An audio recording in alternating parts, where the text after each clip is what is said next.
Another weekend camping. Let's go! This will be our third camping journey for the year 2025. We decided to go to Isla Rebelde Camp. It's located in Antipolo, around Boso-Boso area. Umalis kami ng bahay ng around 1 p.m.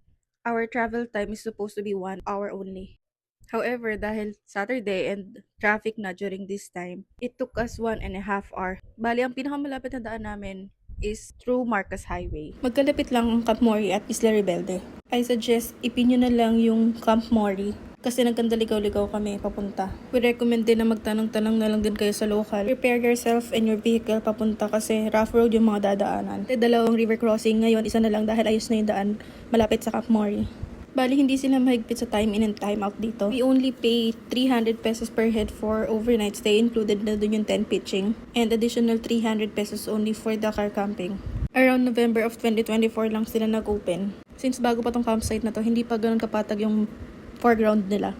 And I'm not sure, pero malanggam, baka dahil sa mga dalandan. Pero overall, maganda yung naging experience namin dito. Since maraming puno, malilom siya. Madami rin silang wash area at saka may kanya-kanyang CR yung boys and girls. Dumating kami ng 2:30 at natapos kami yung mag-setup ng around 4. Dali-dali na rin ako nag-prepare para makapagluto dahil gutom na kami. Wala pa kaming kain, wala kanina pa. Bali, magluluto ako ng sopas at saka ng fried chicken dito. Since overnight lang naman kami, yun na yung food namin hanggang kinabukasan. By the way, huwag nyo kakalimutan yung kumot nyo dahil sobrang lamig dito sa gabi. We camped here from March 22 to 23. Overall, na-enjoy namin yung campground nila. Meron din silang parang pool na pan. Hindi na kami nakaligo doon dahil in-enjoy na lang namin matulog. By the way, ito nga pala yung CR and wash area nila. I'm not sure, may mga oras na mahina yung tubig dito.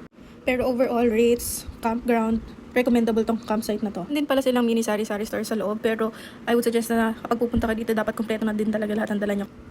Ayun lang, I hope you enjoyed this video. Till my next one. Bye!